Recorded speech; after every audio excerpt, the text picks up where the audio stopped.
Good afternoon, everybody. My name is Dustin Friesenon, and I'm one of the co-founders of Formative Loop. In the next 30 minutes, I'm going to talk to you a little bit about what Formative Loop is. I'll walk you through a case study of some of the impact it's had on students, and then I'll talk you through a demo and some of the best practices we see and how to get the most out of the program. Now, if you've never used Formative Loop before, I wanted to explain how the program works. It's essentially a 5-minute individualized math practice where students start their math day by working on an individualized math skill on a paper exercise. Then, educators log into the Formative Loop website, they assess their efforts, and they ensure that a student has mastered the skill that they're working on, and they'll print out the next day's exercises. Before we go any deeper, I wanted to talk you through where the program came from. This is a picture of Graham Elementary School. It's actually kind of a terrible picture. It's the one you get when you go on Google Maps and drop the little yellow guy and Street View comes up. Someday I'll have to get a better picture. But Graham Elementary is here in Austin, Texas. It's a large school. It's got about 800 students. Many of those students are economically disadvantaged and minority, a lot of limited English proficiency. But the data on the performance of the school tells a very interesting story. If you look at their passing rates, and what you're seeing here is their passing rates on the state assessment here in Texas called TAX back in the early 2000s, only about 60 to 70% of their students were passing in mathematics. But something really interesting happened in 2008. And what that is a new principal came in. His name is Blaine Helwig. He used to be a civil engineer. What he saw is that his students were really lacking in core foundational skills. So he put in place an individualized program where each student had to master those core foundational mathematics skills before they could move through his program. And there was a surprising impact in his test results in only 1 year. And really, what's even more surprising is he was able to sustain those results for multiple years because the program was very foundational, very simple to implement, and it had such a big impact on unlocking all higher level problem solving. So now Graham Elementary is actually a very successful school. They're an exemplary school for a number of years, actually a national blue ribbon school in 2012. And so that success has just been very, very impressive. So Formative Loop was founded in 2013 here in Austin, Texas, and the genesis was really the success that Graham Elementary saw. Myself, I'm a technologist. My co-founder is also a technologist. We both happen to be married to teachers. My co-founder, Brendan, his wife, was working at a school as a math coach here in Austin. I was trying to implement that same success and replicate it. Obviously schools learn from one another and they try to replicate their best practices. But what she found was running an individualized program where each student is working on their own skill at their own pace actually required a lot of overhead. So Graham Elementary was lucky enough to have Title I funds to hire people to manage that process. It turns out that was very tricky to replicate in other schools. And so there was an obvious opportunity for technology to really make managing that program really simple and have that same impact. So the company was founded in 2013. We're still a small company, but we're growing fast. We've been doubling our participating schools each year. And something that I'm really proud of is 98% of the schools that start using Formative Loop continue using it year to year. And the reason I believe that's true is because they see that success, it's easy to implement, and they're committed to it, and they keep coming back year over year. Here's a number of quotes that you can kind of hear what our educators are saying about the program in their own words and the value that they see. There's a number of these on our website too. If you're interested in hearing what people say about the program, I encourage you to go check it out. Now, before we go any deeper, I wanted to talk about our core philosophy and where this program fits. Our core belief is that higher level problem solving really requires a solid foundation. And this solid foundation is skills like facts, but also additional things like place value, expanded form, number lines. And that's what our program is all about, is ensuring that each of these core skills is in place and getting really targeted at identifying any gaps that a student might have. And I hear this story from teachers all the time where they're surprised. They find these gaps they didn't have time to go and find otherwise. And they had a student where they're like, boy, place value, hundreds. I had a student who was really confused by that. And a simple conversation, a teachable moment, solved that confusion. So what Formative Loop really does is enables teachers to focus their instructional time on that intervention, on the problem areas that are identified. We support grades 1 through 8. What's great is when you see students using the program year over year, by the time they get in the upper grade levels, they're really cruising fast because they've had such a great foundation built up.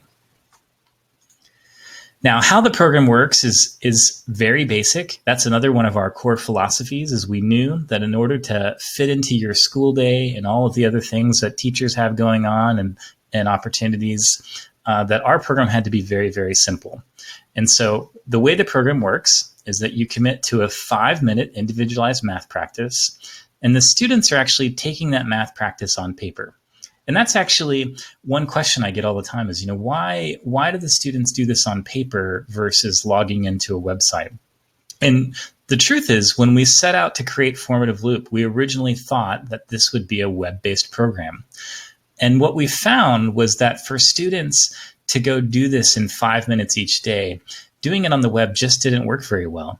Especially in the early grade levels, getting them signed into a program takes more than 5 minutes. And so committing to a 5-minute practice was just not possible to do on a daily basis with a web-based program. We also find that the mechanical nature of pen and paper really helps with some of these core foundational skills. Some of this is about number formation and practicing that. Some of it is, if you think of a skill like regrouping, it's just difficult to do without pen and paper. And this enables the teachers to really see the students' work and identify any problems that they might be having, something that can be very difficult with a web-based system. So the way our program works is students work on their individual exercise. It's got their name on it. It's on the skill that they're on in particular. Then teachers and administrators log into the Formative Loop website to track their progress, decide if they've mastered that skill and they're ready to move forward. And then a daily fluency practice is printed out as a PDF for the next day. We find it takes about 5-10 minutes for a teacher to actually administer this program. So it's very simple to do. This isn't something that requires a lot of professional development or training.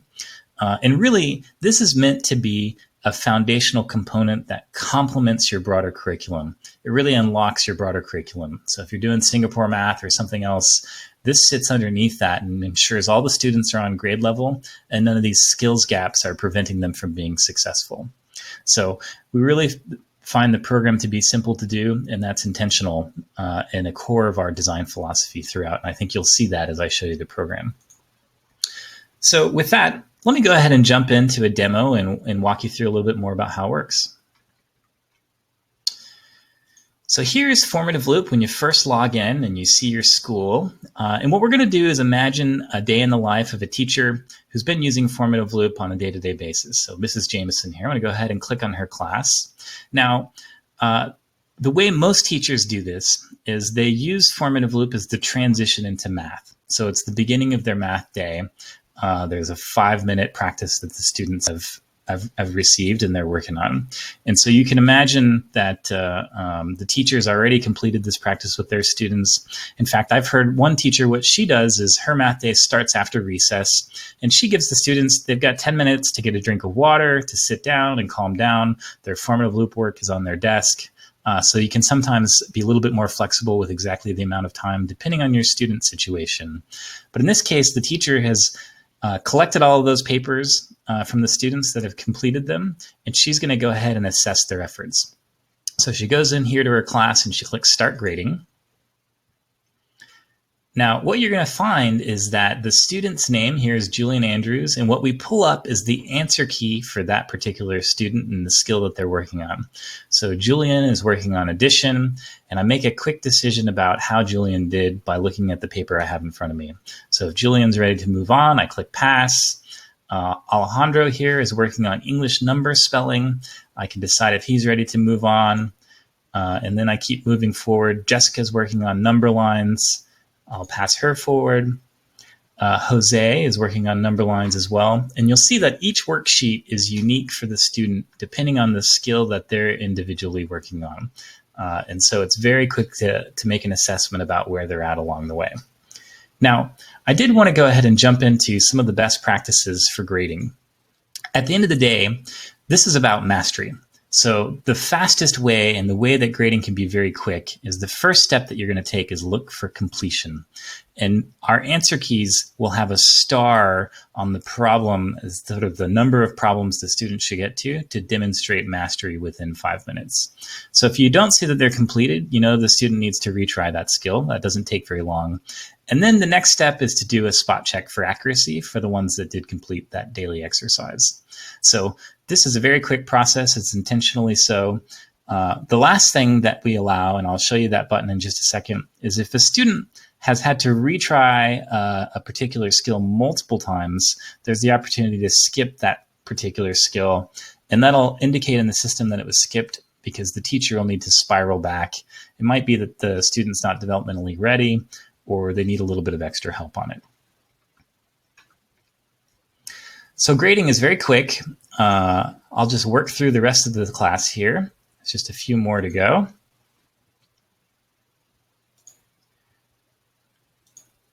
And then we'll get to our summary screen. And here it's showing a summary of the results. So these are the students that passed the skills. These are the students that needed to retry. And what's highlighted is if anybody has had to retry a skill 3 times or more, we highlight an opportunity for intervention. Because at the end of the day, the daily exercise is meant to be a practice and build up muscle. It's not the way that you're actually going to teach these skills.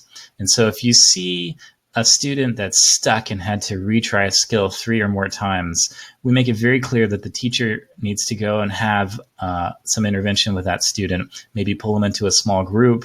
You know, one thing that I hear teachers doing is actually creating packets to send home with a note saying, hey, you know, the student's stuck on this skill. Here's a little bit of extra work or some manipulatives, things like that to help really reinforce it. So when you're done, you see a button here. It says Get Next Set of Exercises. There's 2 options. You can choose to include homework, which will give you an extra practice to send home with the student. You can also choose just to do that for students who had to retry a particular exercise.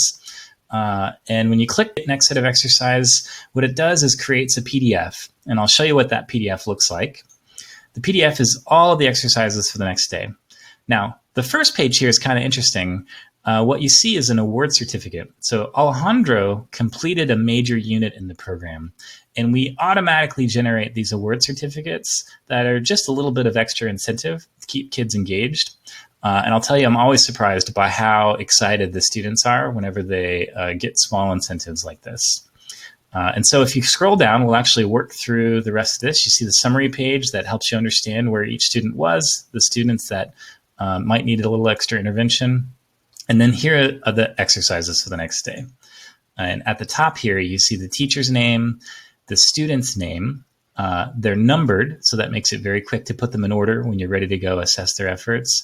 And then the skill that they're working on. So Julian's on addition models, base 10 blocks. You can see Alejandro here is working on computing missing add-ins. So each of these pages is unique to the student with their name on it on the particular skill that they're working on right now. Now, a couple of tips about printing out that PDF. The first one is the most cost-effective way for printing out the PDF is to always use your networked copy machine. So we encourage folks to connect to your network copy machine. We also see people reusing the paper, so you can actually run your paper through after you've used it and use the back of it for Formative Loop. Some interesting things teachers will do with this is put other activities on the back as well. So if you're doing weekly spelling lists, many times they'll put that on the back or some other activity. And then another fun tip is sometimes what teachers will do is, just other small incentives that make the program fun is using colored paper for different holidays and things like that. Okay. So going back to the demo, so we've finished grading for the day, and I just wanted to talk you through how you monitor progress throughout the program. So here you're seeing the class with all the students in it, and each of these squares represents one of the skills in the program. And if they're green, that means the student has passed that skill and they're this far along. So you can kind of get a sense of how far along each student is very quickly. And if I click on a student, it'll pull up their progress. And it'll actually indicate which skills that they've passed and how many attempts it took. So, base 10 blocks, Jessica here, it took her several attempts before she finally completed that one. These reports can be useful for parent-teacher conferences, and I know that teachers are always looking for additional data to really understand in detail how their student is doing in any areas that they might have for opportunity. And then based on this data, it's very easy to make decisions about if a student needs to go faster or slower in the program. So if Jessica here, I'm like, boy, she's in number lines, but I've got other things going on in my classroom that have really moved her farther ahead. I can easily skip Jessica ahead, and you'll see she jumps up to doubles, and the blue squares indicate skills that she's skipped. So in some cases, I'll be moving students ahead because they just need to move faster. They're ready to go. In some cases, I might be moving students back if there are skills that we skipped earlier and now they're ready to go retry them because they're more developmentally ready, or I've had some extra practice through other means. Now, one thing I did want to mention is, at the end of the day, this is a highly individualized program. And I know that your classrooms are going to have lots of different students within them. And so if you have SPED students in your classrooms, there's lots of different choices you can make. One choice is to actually let the students use any assistance. So if they have a counting chart or something like that they would be using during standardized testing, go ahead and allow them to use that while they're doing their formative loop work. The other thing that you can do is the teacher can make decisions about the difficulty of each exercise. So some teachers will cut sheets in half. Some teachers will draw a box around the problems that they need to complete to reduce the difficulty to really match the individual student. Now, what Formative Loop does enable you to do is very easily group students into separate classes, which are grade level appropriate. So, we support grades 1 through 8. And if you've got students who are below grade level, something I'll show you later is that you can just simply create a class with the same teacher name, set the grade level to be lower, and group your SPED students there. Similarly, if you have GT students who are really above grade level, you might have a group that's above grade level that's also being used for that. The other thing that I wanted to talk about was best practice for who manages the program. So there's two models here. The most common one is where the classroom teacher is actually running the program. And what that means is they're the ones that are going into Formative Loop and assessing the students' progress each day. Now, this is the model that is most common because it really gives the teachers clear insight into the progress each of their students are making and the opportunities for additional instruction. And they can really control that pace. So if a student needs to go faster or slower, you saw how I skipped them ahead or behind, the teacher has full control over that. The amount of time it usually takes teachers, this is something we measure very closely. 5 minutes is the most common, 5-10 minutes is the max. Now, the other approach that schools will take is having an outside math coach or specialist administer the program. And this model is most commonly used if the whole student population is running Formative Loop. So one thing that we see is some schools, after their morning assembly, the entire school shows their commitment to this by running their Formative Loop math practice. And so when they do that, they'll actually use an outside math coach or specialist who collects all the papers, does all of the assessments for the day, and then hands them back out to the individual classrooms at the end of the day. This can be great for running very consistently on a campus and making it run very efficiently whenever you're doing the full campus approach. Okay. Just a few other things that I wanted to show you. When I go back to the school, one of the things that we do is show how the school is progressing. So if I go to the school, this shows all the classes within my school. There's a button that says Show School Progress. And if I look at that, it'll actually pull up all of the classes within each grade level. So here I see grade 4 and each of the teachers within grade 4. And we can get a sense of how far each of the students has progressed within the sequence. So if I hover over any one of these skills, in Miss Lamone's class, 13 of 17 students have passed this skill. And really, you can see that her class is much farther along than average. versus Mrs. Romer's class is maybe a little bit slower. She's only got 42% on place values still. So this is just an opportunity that might be a low group versus a high group to identify which groups of students within your campus need a little bit of extra help and opportunities to provide that assistance. What's great about this is we actually email this report out to the administrators of the program. So you don't have to log in week to week to keep track of the progress. You get a nice emailed report that gives you a quick overview of how it's going. And managing the program is, as I said at the beginning, intentionally simple. Adding classes is as simple as typing in the class name, picking your grade level, and entering your list of students. You can do this in bulk if you're trying to add a full school. But adding and removing students throughout the year is something that's very easy to do, adding additional teachers and graders. You'll see that we have these little videos throughout the site, and this is how most schools get started, is by watching. These are very short videos. They're a couple minutes long that walk you through this process and teach you how to use the program. There's also a little chat box here in the bottom. If you ever get stuck or have questions, you just click that little box and you can ask questions and our support staff gets back to you. Now, the last thing that I wanted to show in the demo is our resource library. Up here at the top, when you click resources, you'll see that we have a number of resources that are ready to go for teachers to use. So if you've got a skill where you just need a little bit of extra content for your students, they're grouped here by grade level, and you can print them off directly. What's also included in here is a mapping that can be very useful between both state standards and Common Core in each of our skills. So in these documents, you can print these off and it'll show you exactly what it is in Common Core that a skill is targeted at, or in your state standard that a skill is targeted at. That can be helpful for teachers to better understand. Sometimes it can be helpful for parents to better understand when some of the models are something they may not be familiar with.